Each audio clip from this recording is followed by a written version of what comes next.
My name is Dan, and I repair old electronics for a living. A week ago, a strange object landed on my workbench. A vintage tube radio from the 1970s, found in the boarded-up basement of an abandoned psychiatric hospital on the outskirts of Oak Creek. The man who brought it in looked twitchy. He just dropped the device on my desk, refused his change, and said, "Make it go silent." But the radio wasn't even plugged in. That night, I got to work. The receiver was caked in a layer of dried filth that smelled of river silt and rusted iron. I replaced a few blown tubes, cleaned the contacts, and tried to power it up. The speaker emitted a long, agonizing squeal, followed by the heavy, suffocating crackle of white noise. Shh, rasp, shh. I began to slowly turn the frequency dial. The needle swept past empty stations until it suddenly snapped onto a frequency that shouldn't have existed on that scale. The static vanished instantly. In its place came a sound, slow, rhythmic, and wet. Squelch, squelch, squelch. As if someone were walking barefoot through a puddle deep underground. And then a voice spoke.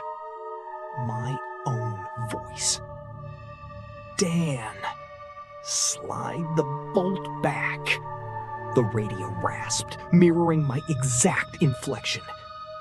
I recoiled from the table, ripping the cord from the wall. But the green indicator light on the radio continued to glow in the darkness, and the sound of splashing water only grew louder. Now, it wasn't coming from the speaker. It was coming from beneath my floor. I lived on the ground floor. Directly below my workshop was an old cable vault, sealed by a heavy iron hatch that hadn't been opened in 30 years. I grabbed a flashlight and my phone. When I looked at the screen, my breath hitched. Every single contact in my phone book had been renamed to the same word. Him. In that exact second, the phone began to vibrate. An incoming call from him. I was paralyzed with terror, but my fingers moved on their own, pressing accept. From the phone speaker and the radio simultaneously, a chorus of voices erupted. Among them, I recognized old Thomas, my neighbor who had vanished last month.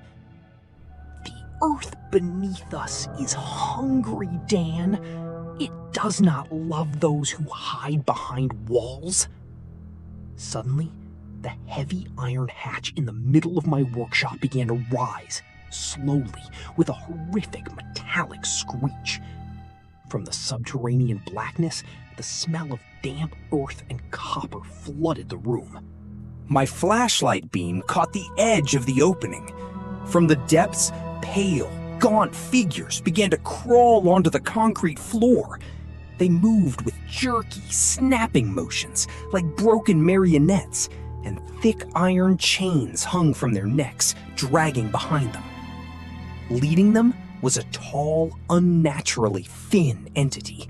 Its skin was nearly translucent, revealing black veins beneath, and its eyes glowed with a dead white light. It held a new, rusted lock and a chain in its hands. "You've been listening to someone else's frequencies for too long," the entity hissed, the sound echoing from the radio with a 1-second delay. "Now you will become our signal." I tried to bolt for the door, but the pale figures had already surrounded me. Their bony, ice-cold fingers clawed at my clothes. My phone slipped from my grip and tumbled into the open hatch. But before the screen went dark, I caught one last notification. Process complete. The chain tightened around my throat, burning my skin with a grave cold sting. I was dragged down into the darkness of the vault, and the iron hatch slammed shut behind me with a hollow, final thud.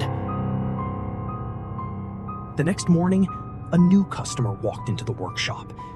On the desk sat a clean, functioning radio. The man turned it on, and pleasant music filled the room. But through the melody, deep in the background, a thin, raspy whisper barely broke through.